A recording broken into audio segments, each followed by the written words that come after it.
Hello, welcome to Local Anaesthetic Podcast, the most trusted name in local news. My name is Alex, and joining us as always via Skype is Rob. How you doing there, Rob? Tired, mate. Tired and slightly grouchy.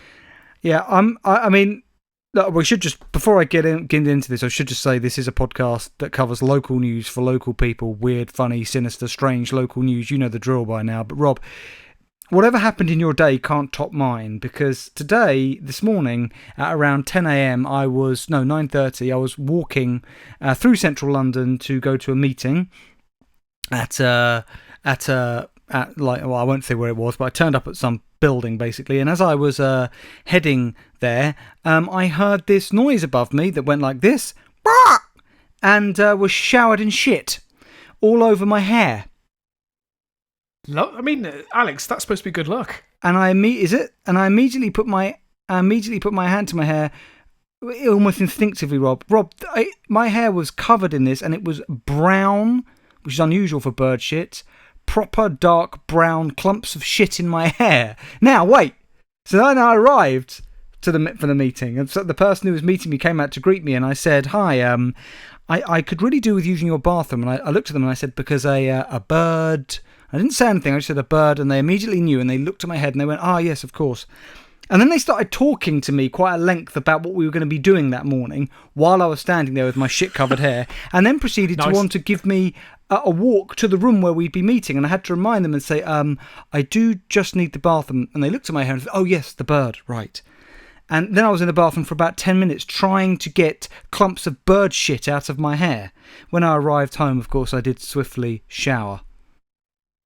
I must admit, I can't beat that. I must admit, if that was me talking to that person, I think I would have done something inappropriate, Alex, I must admit. Just shut your fucking face! Basically. So that was my day, Rob. Is there any news, podcast related? Oh, by the way, sorry, I should say we're recording for the fastidious amongst you on the 17th of October 2019. I know there are some people who like to know that. I'll be honest, Alex, I haven't looked. So any news will be featured on next week's episode. That's how busy Rob has been. Fine. Oh, what, you're just saying we're going to launch into it then, Rob? Yeah, let's just go straight for it, Alex. Straight into the story, straight into the meat of the podcast. Okay, Rob. Okay, so I'm going to do a story here from the News Shopper by Ewan O'Byrne Mulligan, who's, that's his name, from the 15th of October. Now, Rob, if I say to you this is a News Shopper story and is cat-related, where does your mind go to? Well, snarl, obviously. Well, you're wrong. I'm not going to do a UK animal killer-related story, this crazed cat killer, because we're all sick of it. What I am going to do, Rob, is a story I think you'll very much enjoy. Headline, Biggin Hill man fined for keeping dangerous, in quotes, exotic cat without a licence. Yes, I will enjoy this, you're right. Right. A man who kept a dangerous exotic cat in his Biggin Hill home without a licence has been fined £1,500. Police found the purebred serval in an underground room, otherwise known as a basement, at Daniel Collins' house on March the 29th. The wildcat, native to Africa, was seized after Collins failed to produce the £636 licence required to keep it. I didn't know you could even keep these cats, let alone a licence for it. Yeah, I think you can. It's like dangerous reptiles. I think you can keep them, but you need a licence to say you're qualified to maintain them. But basically, as long as you're pretty well off, you can just have these things roaming around. That might also be the case. Collins was prosecuted at Bromley Magistrates Court on October the 9th for no licence, contrary to Section 1 of the Dangerous Wild Animals Act 1976. The case was proved in the defendant's absence, so he didn't turn up, Rob. He was fined the money. Councillor Kate Limer, Executive Councillor for Public Prosecution and Enforcement, said, "Prosecution is always the last resort for us. This was a serious and highly unusual example of where a dangerous wild animal, a serval cat, was being kept without a licence. Keeping an exotic animal is not the same as a domestic pet. They have special diets and needs and natural instincts that must be met." I love that. This cat has instincts that must be met. Yeah, did he really need to add the word needs into that? Yeah. Surely just a special diet and... No, Rob. Yeah. Rob, a wildcat has needs. Now, but for all we know, this man was fulfilling those needs. This could have been his love cat. That's always a concern. Absolutely. I mean, if you're going to pay that much for a pet and get a licence for it, why not have sex with it? Rob, before I finish the story, I'm surprised your mind didn't turn to this, but my interest in this story was, of course, this wildcat is native to Africa. Now, are we thinking that he procured this from Alan Ames? I would never suggest that such thing, Alex. We all know that Alan Ames has moved. Hasn't he moved to the US? Didn't we speculate that? Well, we might have speculated it, but the last we heard, he's in Gambia running a safari. Can I just say, Rob, just imagine that conversation. The conversation between them two on the phone. Alan, I need a cat. Got a nice one for you here, mate. I mean, just imagine that conversation between the two of them where he's procuring this animal and they're arranging how it's going to be. I don't know how they transported it over. I'm assuming some sort of, tranquilised, stuffed into a hold all and just taken by boat, I imagine. No, see, I imagine that Alan Ames has friends who are ex-special forces and still have contacts within the organisation that can that can organise illicit flights out of the country at the drop of a hat. Do you know the way I think? Do you know the way I think they do it? I think they do it. Dead person in Africa needs to be repatriated back to Britain, but in the coffin, Rob, is no dead body, but a tranquilised, sedated serval cat. That's brilliant. I mean, to be fair, if you're going to get a coffin, you may as well stick a few in there. Yeah. Get your money's worth, Alex. It's a lot to organise. Well, Rob, the cat has subsequently been rehomed in suitable accommodation, with this location not being disclosed. I'm assuming it's not Battersea Cats and Dogs Home. No, it's the Eagle Heights. Several are known to be affectionate, but require space. Rob, servals are known to be affectionate, Rob, but require space in order to fulfil their natural instincts. And Bromley Council is looking to place the animal, which is thought to have been illegally bred or imported, in a zoo. And there were 2 comments, Rob, but both of them were deleted. Interesting. The plot thickens there. I've got another story now, Rob, from the New Shopper. It's by Emily Hennings. I love this headline. It's from the 14th of October. You'll love this headline, Rob, because of the clear... Well... I don't know if I can say Partridge reference, because this is chicken and egg. I don't know if the reference in Partridge was taken from somewhere else. You can enlighten me. But violent gangs, dirty protests, and unacceptable conditions. Belmarsh annual report revealed. So I'm assuming this is the state of Belmarsh Category A prison. Yes. Now, when Partridge referenced... when he has the chocolate mousse all over his face and he's with that woman and he says they might, if they find us, they might think it's some kind of dirty protest. Was dirty protest a phrase already before that? Yes, it absolutely was. Yes. Okay. So a dirty protest is basically where you smear shit around in some sort of protestation. Yeah, you smear it on the walls. I think you smear it on the floor. Although I must admit, you must really want to make your point if you're doing that within a confined space that you're living in. I'm surprised Extinction Rebellion haven't thought of this. Surely the best way to attract attention is to start smearing shit over the underground tube trains and everywhere else. I thought you were doing Extinction Rebellion a slight discredit there. I feel they're slightly more civilised than that. Rob, there were 2 of them dragged down by their... Have you seen the videos? Dragged down being dragged, by their legs from a tube train this morning. Well, they made their point. Yeah. Look, I've said before, I completely sympathise with the aims. But whenever I've seen videos of these Extinction Rebellion protests, they basically look like a big jolly up. They're an excuse for a lot of people to skip work, have a picnic, and muck around, Rob. So last time they were here, back in January... Was it January? No, not January, July. And I'm joining the Tory party. I happened to walk across Waterloo Bridge where one of their camps was, and I must admit, it was a very jovial scene, actually. There was a live band playing. So it's like a commune. They're all just having a nice time. They were. There was a lending library. They had speakers. Right. So it's nothing to do. So if it's going to be protests, fucking go out there and do it. Get out there and start. Well, I can't condone violence, but really make yourself known. That's all I'll say. All of this stuff. Come on. That's their point. Huh? What do you want? You just want them to, come on, just at least overturn the police car. No, but what they could, I don't know, find some of the top, there must be brands in London that are some of the top pollutants in the world, or companies, storm their offices, that kind of thing, do that kind of stuff. I think holding up tube trains, which are a pretty efficient mode of travel, is But it causes disruption, Alex. I mean, you Disruption have to who? We're not the ones polluting the atmosphere. China is, India is, and the big corporations are. You need to target those, not us. I mean, let's face it, though. I saw the commuters who looked very, very unhappy. There's lots of tutting involved. That's what I'm saying. So basically, if you want to make a protest, do something like, I don't know, throw shit at the Prime Minister. What's the famous Chinese company, Rob? Oh, Huawei. Huawei. Buy a Huawei phone and then return it. That'll stick it to them. Get your money back. And burn it, so thus creating more carbon. Well, you won't be able to return it if you burnt it, Rob. But true, Alex, but you're making the situation worse. Please accept my burnt answer, which exploded all on its own. That'll be sticking it to China, Rob, and their polluting ways. Of course, the problem that China have is they look at us and say, well, you had however many years of the Industrial Revolution which you prospered from. Why can't we have our own? Which is a fair point. I feel we've gone off on a slight tangent here, Alex. Possibly. What was the story? Oh, yeah. Okay, let's do it. Dirty protests, a growing influence from gangs and the continued use of weapons, which is a fucking good episode title, Rob. I'll read it again. Dirty protests, a growing influence from gangs and the continued use of weapons have all been flagged as concerns in an annual report on Belmarsh Prison.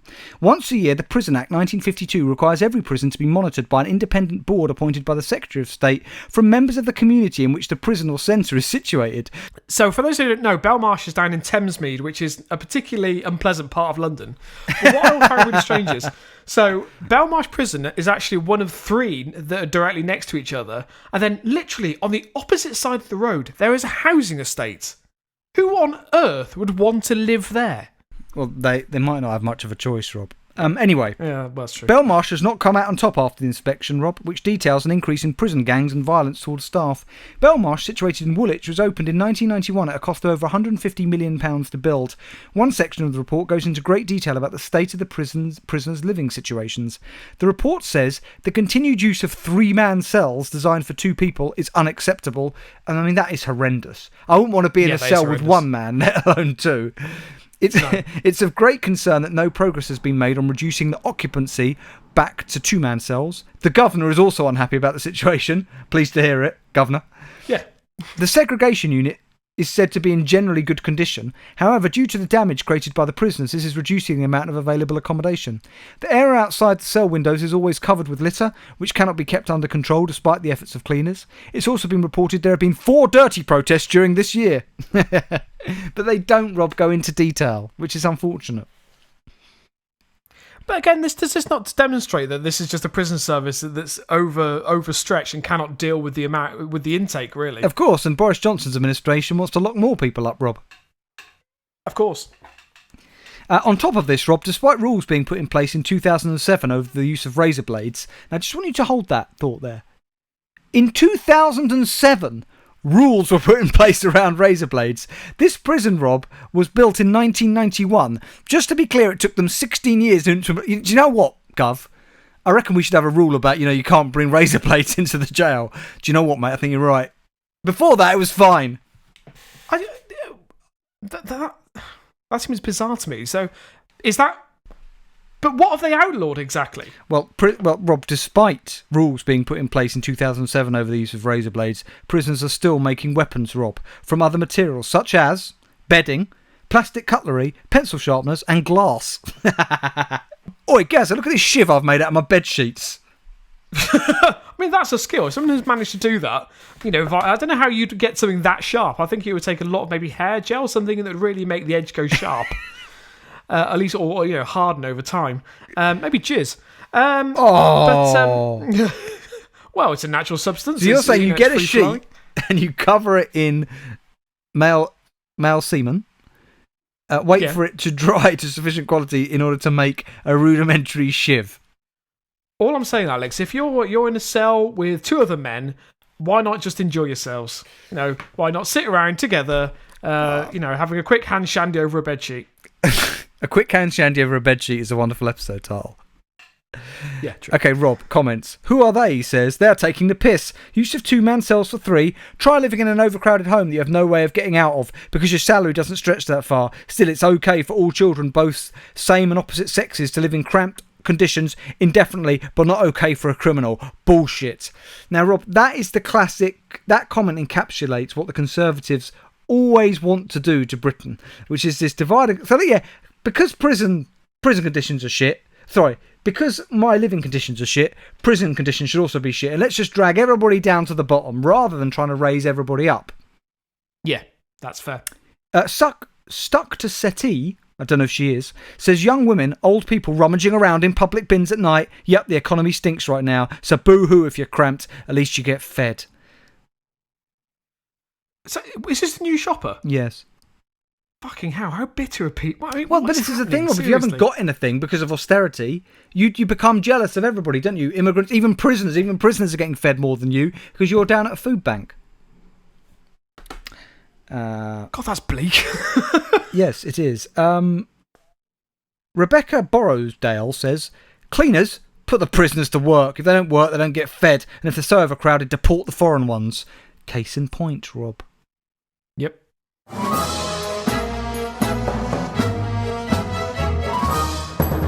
So my first story this week is from the Gloucestershire Live website. It is The by, Citizen? Did I get it right? Yeah, you did. Oh, it's been a while. I missed it. It's by Phil Norris, who apparently is the breaking news editor. So any relation to Chuck?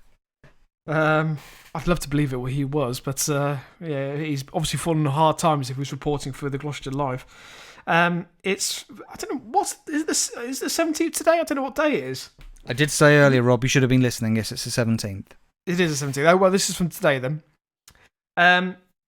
So the headline: Man poos in street after table thrown at council office window in Gloucester. That escalated quite quickly then, I'm assuming. So do you want to tell me what happened? Yeah, a window was smashed and a poo taken in the street outside council offices in Gloucester city centre this morning. A cleaning up operation is taking place after a table from outside Jane's pantry was understood to have been thrown at the window at the gateway, the reception area for the city council. Sorry, is this a was it Jane's pantry, Rob? It could be Jane's pantry. I don't know. I don't think it was. I don't think it's some sort of.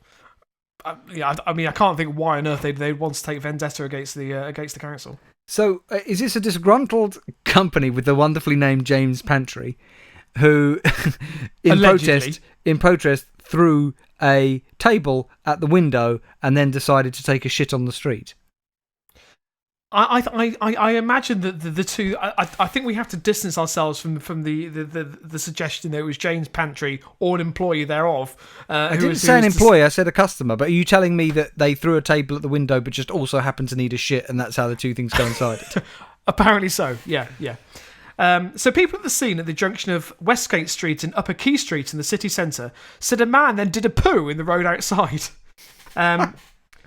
Police were called to the scene near Three Cocks Lane. Three Cocks Lane? Yeah. I thought that was in Belmarsh Prison. In those cells. Droopy. Yeah. A spokesman said, we were called to the Westgate Street shortly after 8:45am today, Thursday, the 7th of October, with a report that two men had caused damage to the gateway officers. There's two men who apparently had thrown this table. It was reported that bricks and a table had been thrown. Officers attended and two men were subsequently arrested in connection with the incident. A large window the officers was smashed during the incident and the workers were busy removing the glass from the window frame. So it must say what their beef was with Jane's Pantry. No. Sorry. It was near... Hang on. Am I getting confused here? It was... No, the vendetta was against Gloucester City Council. It was just outside Jane. So the table that was thrown through the window was outside Jane's Pantry. So I'm guessing maybe Jane's Pantry had set themselves up for a day of selling their delicious wares and someone just ripped the table from beneath them and just threw it through the window. You and me are making the assumption that Jane's Pantry is some kind of bakery. Might not be, Rob.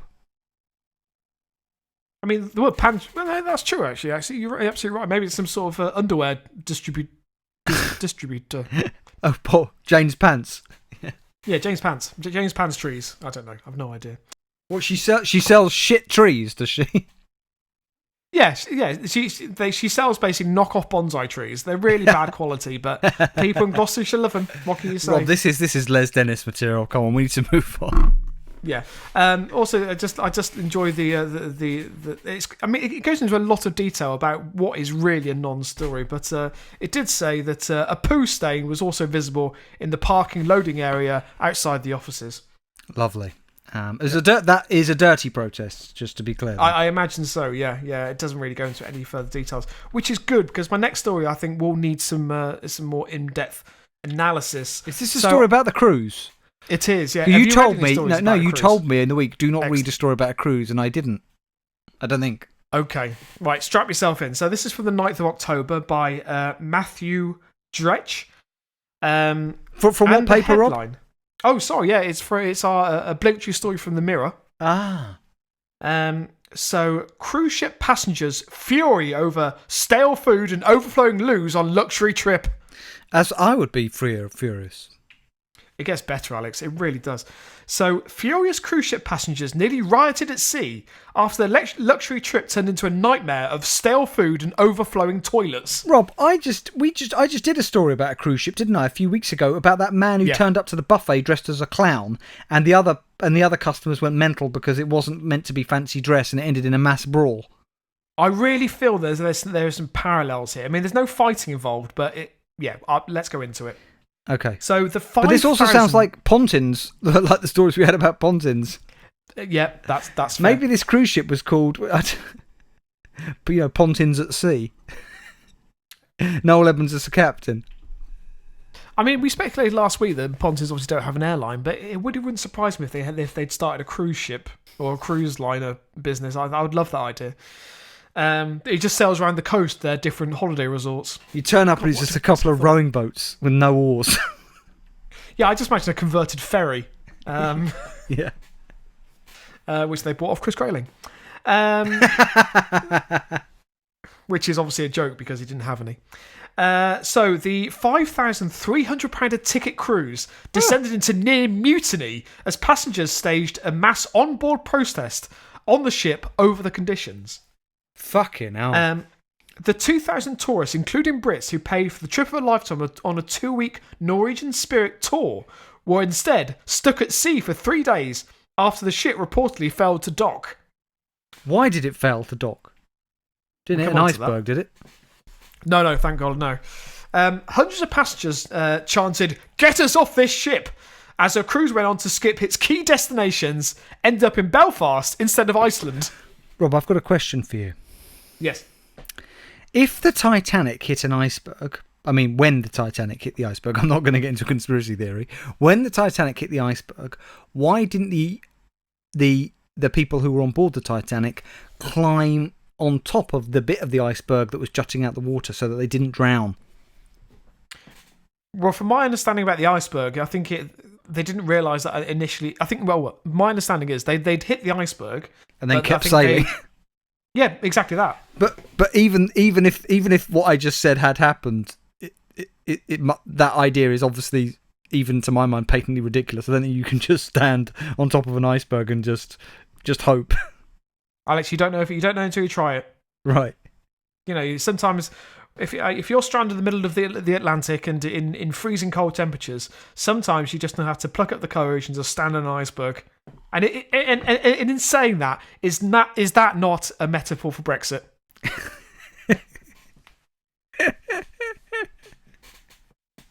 Absolutely. Anyway, I want to know more about this story. So did you see that? So the cruise liner skipped its key destinations, ended up in Belfast instead of Iceland. Sorry, how and why? It does mention this in the story. Was the captain drunk? No, it was just bad weather. That was all it was. It was just bad weather. The irate passengers could be heard demanding to see the captain and shouted, "Take us back to London!" Can you imagine him banging on the door of the captain's brick and he's in there locked himself cowering. Away. Shouting, "Take us back to London," and footage of the chaos aboard the luxury liner. The Norwegian Spirit refused to provide full refunds to angry passengers, instead offering them a 25% off voucher on the next cruise. Offering them a £5 off voucher at the buffet. Yeah. Rob, can I see this video? Oh yes, it's on the. If you search for it, it's on the Mirror's website. So what's the headline? If you search for cruise ship passengers fury over stale. I think if you put in stale food and overflowing toilets and crews, it should come up. I think I've got it. Hang on. Here we I go. mean, the video footage is astonishing. Okay, so we encourage the listeners to type in cruise ship passengers fury over stale food and overflowing loos on luxury trip. I've got the picture of them all standing there on their protest, Rob, with their little bits of A4 paper where they've written, "We want refund." Yeah, that's a good point. Surely they're missing a crucial letter there. Yeah, well, they're illiterate. We want refund. Okay, I've got to watch a 30-second ad watching Jermaine Jenas advertise what looks like some kind of betting thing. I assume it is. I don't know. Probably. Yeah, sounds about right. Yeah. The amount of gambling involved in football is a disgrace, and I cannot believe it hasn't been banned. I would hate it if my football club was sponsored by a gambling company. Who's Swindon sponsored by? That's a good question, actually. Who's sponsored by at the moment? Still Imagine Chicken Cruising. Cottage. No, it's still Imagine Cruising. Cruise. Okay, here we go. It's a cruise company called Imagine Cruising, which I also think is slightly ironic. Oh, Rob, they are actually chanting, "We want refund. We want refund. We want." I suppose that kind of makes sense. It's quite catchy in a chant form. Yeah, okay, so it's chaos. Can I just say, Rob, judging by the people I saw in that video, if we could keep the ship out there for a couple of weeks, and if we, about 2-3 weeks, if we get another referendum, that should swing it for Remain, I feel. Yeah, I think that's absolutely fair. Yeah, that's absolutely true. So, just to give listeners an idea of how the itinerary was supposed to work. So the liner was meant to stop at France, Amsterdam, Norway, and Iceland. First, Amsterdam was cut from the trip because they were told because of the high winds. It then skipped Le Havre and carried on to Norway. The boat then reportedly stopped at a deserted Norwegian town that was closed to tourists. Next, they then headed to Reykjavik in Iceland, but the stop was cancelled. They continued sailing to an unplanned visit to Greenock near Glasgow. Rob, what was this? What company was this? That's a good question, actually. I don't know. I'm assuming it's. Well, the cruise ship was the Norwegian Spirit, but I don't know who they were sailing with. Okay. Anyway. So, but the cruise ship there was denied entry to dock in Greenock on Monday, prompting the captain change course to Belfast. So basically, they're just floating around the sea looking for anybody who'll take them. Yes. Can you imagine? Right. So you obviously you're taking in some very beautiful European capitals and places around obviously the North European coast, and instead you visit Belfast, a small deserted town in Norway, and and that's it really. Yeah. Did they actually visit Belfast though? Yeah, so after they refused permission to dock in Greenock, which is a town near Glasgow, they carried on to Belfast. By this point, passengers have been stuck on the ship for 3 days. Because if you've got a cruise ship full of irate passengers, stopping at Belfast might not be the best idea, because they can get absolutely hammered. That's true, yeah. Well, let's face it. I mean, there's a good chance that they were already. I mean, if I can imagine that with the amount of Brits on that boat, they would have just drunk that entire ship dry. So, Dina Rowland, 48, from Taunton in Devon, told the Mail Online there are a lot of angry people on this ship and a lack of adequate explanations as to what's going on. It almost caused a riot this morning. It's been a nightmare of a holiday, and many of the toilets in the cabin are overflowing with sewage. It's really not ideal. It's really not my idea of a luxury cruise break. Rob, these people paid $5,000 each, and this company had the audacity, the gall to say, here's a quarter off. How can they not offer a full refund, or at least the majority of the money back? They didn't get to stay in not one of the 4 destinations they were promised to. They didn't want to go to Ireland. True. They never asked to go to Ireland.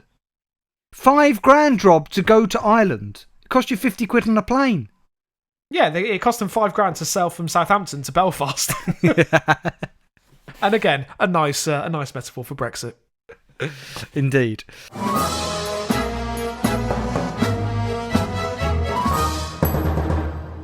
I said something last week, didn't I? Or the week before, I gave you a Harry Redknapp update. Do you remember what it was? Yeah, he was enjoying some meatballs, I believe, in Plymouth. I don't know why this is stuck in my memory, but it has. Spicy meatballs, as I remember. Spicy meatballs. Well, Rob, here's a story about Harry Redknapp's son. Not Jamie, but the one you've never heard of. I didn't know he existed. It's by Alex Winter from the Bournemouth Echo. Harry Redknapp's eldest son blames droopy eyes inherited from his dad for drug driving arrests. This is a brilliant story. Sorry. So he's saying that because his eyes are slightly cowled, that he got arrested for drug driving? For any of our international listeners who don't know, Harry Redknapp he's not managing currently, was a football manager for this country. He never managed England, but he wanted to, didn't he? But he managed lots of clubs, including Tottenham Hotspur. But Harry Redknapp basically looks like the living embodiment of Droopy, the cartoon character. You'd probably agree with that, wouldn't you, Rob? That's a very accurate description, actually. Yeah. And he does have droopy eyes, and he does have droopy jowls. And the thing is with Harry Redknapp is there's often been stories around him around sort of tax things, and it's always been very hard to prove anything and all of that with Harry. He's a bit of a wheeler-dealer type character. And now he seems to be making his money, Rob. I hear him on the radio all the time, sort of basically he's working with Paddy Power, and he's got this series of games you can play, Harry Redknapp's whatever, and that's how he seems to be making a living. That just sounds like my worst nightmare. Yes. Well, the son of Harry Redknapp, Rob, Mark Redknapp, today blamed the droopy eyes he inherited from his dad for giving the impression he was drinking under the influence of drugs. Mark Redknapp denied he had taken cocaine before he stopped his Mercedes car near his parents' home in Sandbanks. Officers previously told Poole Magistrates Court they suspected the 49-year-old was high on drugs because his eyes were droopy and he kept cleaning his teeth with his tongue. A roadside breath test then showed Mr. Redknapp to be 15 times over the drug drive limit after testing positive for the cocaine derivative benzolic. I can't say it. 15 times over the limit? Yes. Fucking hell. But Redknapp says his eyes always look saggy, just like his dad's. His friend, former England rugby player Paul Sacchi, said in a statement that he had never known Redknapp to take drugs. Mr. Sacchi said he'd been with the defendant 2 nights before his arrest and that they had only drunk Peroni, with no sign of drug taking. Well, that was 2 days before, mate. Redknapp, a property developer, of course he is, told the court that one of the 2 arresting officers took an instant dislike to him, while the other talked to him about football. He added that when he arrived at Poole Police Station, there were 20 officers looking at me because my name is Redknapp. It did seem that the lady officer took a disliking to me straight away, he said. I told the police I've not done drugs and never have. Unfortunately, having droopy, heavy eyes is a genetic condition. My father has them, and so do I. I've had an operation on them in the past, but they were definitely not bloodshot. My mouth was dry because I was nervous and anxious, as anyone would be sat in the back of a police car. Redknapp of Minturn Road, Poole, was stopped by police in his Mercedes C63 saloon car in Canford Cliffs at 8 p.m. on April 2nd, 2018. He denies a charge of drug driving. Prosecutors claim a blood test showed he had 749 micrograms of this cocaine derivative in his system. The legal limit is 50. Lucy Redknapp, Redknapp's wife of 12 years, told the court, on April 2nd, Mark's eyes were no different than any other day. He has baggy eyes just like his father. It's hereditary. Mark is a trustworthy gentleman who cares for his family very much. I do not believe Mark took drugs. He was not acting in an unusual way, and if he had, I would have called his mum. Did you hear that? He was not acting in an unusual way, and if he had been, I would have called his mum. Well, it's good to know. Yeah, it's good to know that they have such a close bond. I don't feel that this is about his droopy eyes. He doesn't seem to have given any defence as to why he was 15 times over the drug drive limit. I'm pleased you picked up on that, Rob. But Mr. Gavin Trotter said, which is I think is his lawyer, if you read the test before 8 minutes, you might get a false negative. After that point, more of the sample may have flowed to the air of the device it is analysed, and therefore you could get a false positive. And he's basically saying that they didn't do it right. In his closing speech, Philip Lucas, defending, told the court his client should be acquitted. If the officer had followed the instructions, which she did not, and had read the result 8 minutes, it would have been a negative result. This is not what she did. It is my submission that the defendant must be acquitted. The court is adjourned until October the 31st when a verdict is inspected. I think they've got him banged to rights here, Rob, no? Well, Alex, all I can say is if the lids fit, you must acquit. That's very good. But, Rob, to finish, by Josh Wright on the 15th of October, what's Harry up to? I wonder. What's the dad up to? Dodgy deal somewhere. Well, Harry Redknapp, Rob, this is the headline, can turn hotels for homeless into flats and homes, council rules. Sorry, so he's making the homeless homeless. Yes. Plans put forward by football manager Harry Redknapp for the conversion of a Bournemouth hotel used to house the homeless into flats have been given the go-ahead. BCP councillors approved the planning application submitted through his company, Pierfront Properties, for the redevelopment of Belgravia Hotel into flats and 5 houses. Planning officer Tom Hubbard acknowledged concerns about the loss of the HMO, but said improvements to the building mitigated any issues. So basically, that's what Harry is doing, Rob. He needs to go back to the fucking meatballs. Well, quite. Not, by the way, but he's not fucking meatballs just to make you. He's just enjoying them. Well, Baker01 says money talks. Barney Shamrock 1 says should be a top new development. Oh no, not again says unless you're homeless. Mindy World says I hope they find somewhere for the homeless to go, especially with winter approaching and all that horrendous rain we've been having. At least make it available for them after finished building. Come on, Harry, you can afford it. Controversial but true says finally Harry Redknapp has won something other than a tax dodging case. Nice. Yeah. Lord Spring says he did win the cup with Pompey. Simong says, good week for the Redknapps. Never used drugs. Mark looks like his father's money will buy him a win against his possible drug driving conviction. And Harry has been granted permission to chuck 30 people onto the streets in order to further his and Rosie's the dog's pockets. What a classy family. Yeah, absolutely. Well, Rob, last comment by Rove Ranger, which I'm sure you'd agree with. Rob, I want you to listen carefully to this. It's about time we recognise that so-called rich people... I just want to start so-called rich people. If you're rich, you're rich. Anyway, it's about time we recognise that so-called rich people make it possible for the so-called underprivileged to obtain help with a lifestyle, much of their choosing and defined by their level of effort and application in many cases. Social housing tenants always seem to be able to afford Sky TV, a dog, lots of children, cars and mobile phones, and very many smoke their benefits away. Two sides to every society. We need rich people. We can't all be subsidised. Somebody has to pay somehow. Signed, Mr. H. Redknapp. I think, Rob, I would love to ask Jacob Rees-Mogg to read that paragraph out. I mean, Alex, let's face it, he's probably said it at some stage. You just need to review some of the Sky footage. Can I just say, Sky TV, a dog, lots of children, cars and mobile phones is a wonderful episode title. Yeah.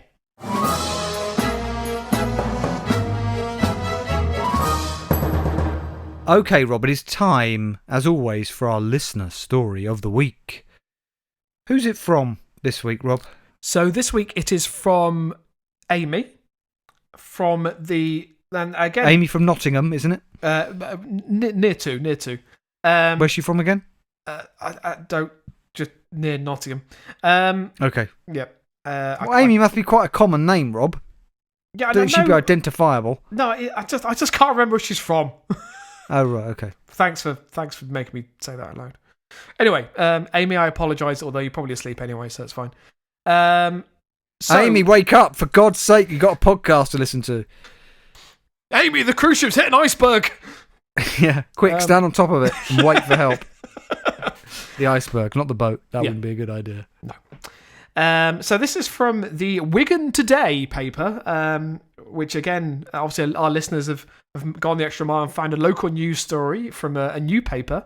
I'd just like to say, so the Wigan Today is a combination of the Wigan Observer and the Wigan Post. And they merged at some point, did they, to join forces? I'm assuming they just take stories and just stick them on this shitty website, which, by the way, if you have your ad blocker turned on, charges you 29p a day to read their stories. Although this is a good story, to be fair to them. So it's from the 14th of September. It's by Charles We've never Graham. had a story from this. I love it when we get a new paper, Rob. In 290 episodes, well, 89, sorry, prior to this one, we've never had a story from this paper. No, and a paper that I never knew even existed. So it is. I've never searched for Wigan-related stories, and I feel a fool, Rob. Yeah, well, same here, Alex. So the story is by Charles Graham, and the headline: Man caught having sex with a plastic cone at Wigan North Western train station. But again, though, this is just. I mean, what should be said is that would be routine behaviour in Wigan. I mean, that's not out of the ordinary, is it? They must have had about 4 or 5 stories in a month on that. Yeah, absolutely, and this is just the third story of this week. So a man has admitted having sex with a plastic cone in front of a shocked staff at Wigan's main railway station. Now, I'm confused, Rob. Okay, now just help me out here. Mm-hmm. A plastic road cone that is put on the road to show that there are traffic works going on tapers towards a peak. Yeah? Yep. But the bottom part of it, the hollow part of it, is very large. Putting your penis in it would be like waving a pencil around in a cave, wouldn't it? Well, this man was using the other end, Alex. Oh, shit. The tapered end. The tapered end. It's got the hole in it. Yeah. And then it goes into a bit of That detail. is extraordinary. Right. So Trevor, 38, appeared before borough magistrates to plead guilty to outraging public decency during a bizarre drunken incident at North Western Station. I wish he'd been charged with a traffic cone violation. Brilliant. Just as heard on April 14th, Smith from Aravito Plaza, which sounds like it shouldn't be anywhere near, which is in St Helens, but sounds like it should be somewhere in Italy. Aravito Plaza, eh? Yeah. Probably just a shack, Rob. Someone's really trying to regenerate that area. Was seen sitting in a lift with his trousers and underpants round his ankles at the station, with a cleaning cone on his lap, appearing to have sex with it and thrusting his hips at it. Right. There's more detail. Is he an Extinction Rebellion protester? No, this seems a bit too extreme for you from then, Alex. Okay. The defender later explained that he was worse for drink and also taken a powder given to him by a friend to cheer him up, which he thought was cocaine, but later turned out not to be a drug at all. So what was it then that he was Doesn't putting in say. his system? No idea. Fucking hell. Can you imagine what could it have been? I mean, it could be flour, it could be chalk, God knows. Probably was cocaine, mate, though. Yeah, given by your actions. I mean, he was drunk as well, so it was never going to be a good end to the story.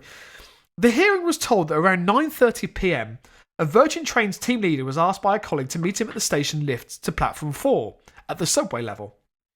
Once at the lift, the team leader looked through the window in the closed lift door and saw the defendant sitting on the floor with a cleaning cone upside down on his lap. At this point, the witness took a picture of Smith, then opened the door to see what he was doing and could see Smith had his trousers pulled down and appeared to be thrusting his hips towards the cone. Is the picture featured in this story? No. Unfortunately not. I'm sorry. That's exactly what If I'm paying 29p a day to the Wigan, whatever it's called, I want to see a man having sex with a traffic cone. Absolutely. That's the kind of thing I would pay money for. He also noticed that Smith had white powder around his nose. I mean, be fair to this poor guy. What an image, Rob. So he's sitting on the floor of a lift in Wigan, which is, let's face it, is probably already piss stained, with his trousers round his ankles, white powder on his nose, as he just thrusts. It just thrusts his. Would you agree with me, Rob, that that's probably the lowest you can get? That situation you're describing. Only when you take in consideration that at this point in time, the staff member then took a picture of him doing it. So yeah, and that is lowest. Being used. This is like when Alan Partridge drove to Dundee in his bare feet, but it's lower than that. Yeah. As a result, he contacted the British Transport Police, who sent an officer who entered the lift and found Smith now on top of the cone, still thrusting into it. It sounds like a Dave Clifton story. I mean, I feel in some ways that's worse. If he's now hunched over the cone, I mean, obviously the drink has got the better of him, and he's obviously been this caught. Could be an excuse. He could have a fetish for traffic cones. Maybe. Yeah, that's it, Alex. Yeah, you're right. I never thought about that. But then he's obviously been caught, which then he didn't miss a beat, Alex. He just carried on. Rob, I've got a whole few back issues of Cone Monthly, and it's quite a read, I tell you. It's very stimulating. Keep to yourself, you pervert. Realised he was being watched. I believe it's I've got another sort of Razmag that features cones. It's called Cone But Not Forgotten. Any more? No, that's it for the Partridge. Because of course a cone does feature very prominently in a particular Alan Partridge episode. Yes, it does. Absolutely. Read the small print on your cone tracks. Anyway, as a result, realising he was being watched, Smith began to pull his trousers up before being helped to his feet by the officer, who also observed the powder on his lower face, where around his lower face what appeared to be further drugs on the lift floor. As a result, Smith was arrested. What on an suspicion. image this is, Rob. Oh, it's just tragic, Alex. It's just absolutely... What I love is the idea, Rob, that somebody got in that lift, right? And just nonchalantly pressed, like, floor 2, was in the lift while he was doing all this, just didn't even look at him and just got out. Yeah, that's what's happened. Well, no, they didn't. They saw he was in the lift, took a picture of him, and then went to get the police. Why would you need to take the picture? This person worked for Virgin Trains, you said, Rob. Yeah, he so did, therefore, it's unscrupulous and has no morals. Yeah, that might be true. What I'd like to say is, Richard Branson, if you were going to set up these fucking companies like Virgin Trains and particularly Virgin Media, why don't you fucking come and sort them out instead of just leaving them to do whatever the fuck they want to do? Sorry, my own personal grievances against Virgin Media and all Virgin companies, really. Used to quite like Virgin Record Store, but it closed down. Yeah. Do you remember the one in Oxford Street? It's great. I do. I remember Massive. well. I used to go there all the time. I also remember when Tower Records used to be on the Piccadilly Circus. Yeah, Tower Records, brilliant. Smith said he'd been drinking heavily that day, watching the football, and had been suffering from diabetes and depression. Well, it is very depressing watching Wigan play football. I mean, I will say that. Yeah, that's fair. No, but I'm kidding. I mean, that's awful. So basically, he's got mental health issues as well, Rob. And again, so we've made lots of jokes about it, but this is another symptom of what we've been going through in this country with austerity. There aren't enough services around, there isn't enough support. And what does it end with? It ends with a man trying to have sex with a traffic cone, pissed in a lift, and somebody from Virgin Trains taking a picture of him. And no doubt tweeting it. He may need to rethink the friends he has in his life, because the friends had seen him that he was Harry Redknapp? No, there's no mention of that. Friends had seen that he was getting down. Mark Redknapp. Friends had seen that he was getting down and gave him white powder that he believed to be cocaine, but was not sure. So, why would you snort something that you didn't know what it was? Well, you've been drinking, you've watched Wigan play and inevitably lose, and so, what else have you got to lose? Yeah. And that's pretty much the end of the story. He was very apologetic, and... they cleaned out the travel clone and gave it back to the cleaner. And they found him back there the following night. Yeah, what you didn't reveal, Rob, did he ejaculate? It doesn't say. No, there's no indication of that. Although, I mean, let's face it, apparently there was white material all over the floor, so it could be anything. Well, Rob, on that rather grim image, we bring this episode of Local Anaesthetic to a close, Rob, and we look forward with a mixture of eager anticipation, yet some degree of trepidation to our next episode, which will be episode 291, as we move ever more forward, Rob. Well, it's got to be like a man who's gone to see his beloved Wigan play. They've lost again.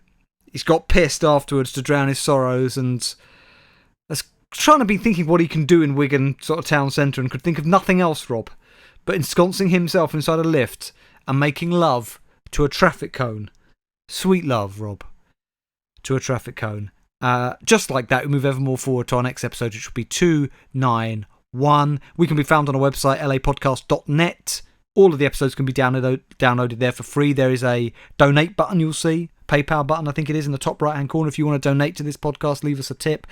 However you want to do it, just set it up and do it. We'd really appreciate that to keep this podcast going. We're on all, the podcast app, whatever podcast app you use, Overcast, Acast, the Apple podcast thing, whatever you use, we're there. Just search for LA Podcast. And we're on Spotify too. And Facebook, facebook.com/LA Podcast, and Twitter at LA Podcast. You want to send us a story? You can be anywhere in the world. Send us a story and we will endeavour to feature it. Send it to lapodcast.net at gmail.com. That's lapodcast.net at gmail.com. Or, of course, post it on Facebook or tweet it to us. Right, Rob, as is a tradition, we're going to spell out the word anaesthetic, because the English spelling is complicated, and that is the name of this podcast. Local Anaesthetic Podcast. LA Podcast for short. And you had an idea, I believe, Rob, for a theme this week. Well, Alex, as today is a momentous day where the EU and UK have agreed a new Brexit deal, which we're all delighted by, obviously. Do you know about this Brexit deal, Rob? That the Brexit deal that's been agreed is basically the deal that Theresa May was first offered and she rejected. So what happened was that they said, look, Because basically, this deal basically keeps Northern Ireland ostensibly kind of following all the European rules and regulations, so it just kind of cuts them off from the Union. Yep. She was offered that originally, said, no way, I could never do that. The Union is sacrosanct. And so she was the one that said, if we're going to do that, can you apply that to the whole of Ireland, hence the backstop? So it ain't some great deal he's come up with. Basically, the Europeans were just asked to offer the deal that they originally offered. Yeah, and which also, of course he'll spin as something else. Apparently, that according to the Guardian, the deal would leave us significantly worse off than Theresa May's deal over a long term. I think they estimated it would help the economy lose £130 billion over, I think, until 2035. Yeah, but Rob, we'd have our freedom. Now, yeah. Can you give me a theme, please? Then. Yeah, I was going to say, in line with the new Brexit deal that's been signed, I thought we should go for European countries and the surrounding area.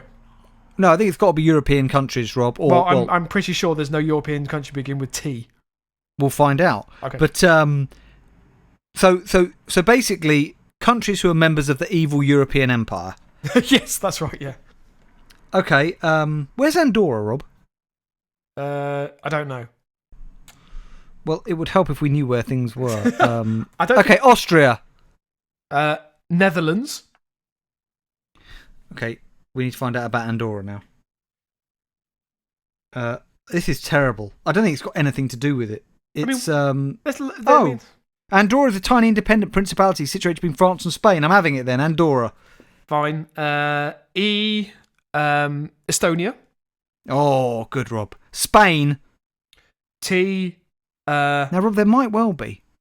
Well, I need to go to Turkey. Well, Transylvania's in Romania, isn't it? But that doesn't count. The Netherlands. Oh, Turkey. Oh, did they never join though? No. Okay, but it wanted to join.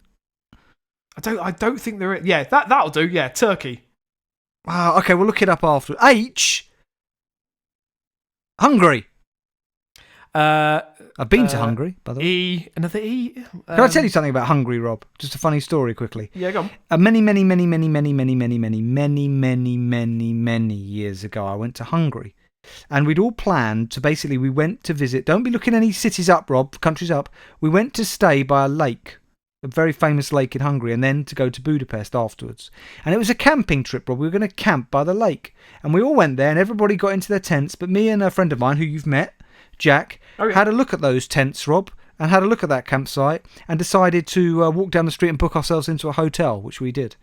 And so then we'd come down from the hotel each morning and find these people living in squalid conditions in the campsite. I didn't get stuck in a toilet, by the way. That's good to know. What a lovely story, Alex. Thank you for telling that. Yeah. Right. And I have to say, I've been to Budapest, and it's a beautiful city. Beautiful. Yeah, really enjoyed it. Anyway, so back in E, the second E.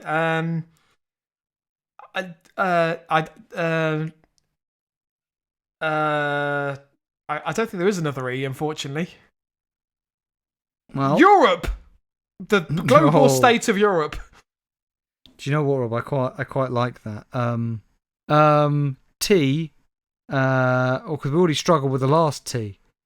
So what did we have last time? Turkey, because Turkey still wants to get in, and you're going to go, Rob, surely with I for Ireland. Very good, Rob. And C for Croatia. Very nice. Still painful, but what's painful? We got there. Oh, what, doing that? Yeah. I thought you had a painful association with Croatia, Rob. No. I have no feelings either way. Right, well, that's how you spell anaesthetic. Thank you for bearing with us, everybody. We will be back in a week's time. God bless. And keep it local.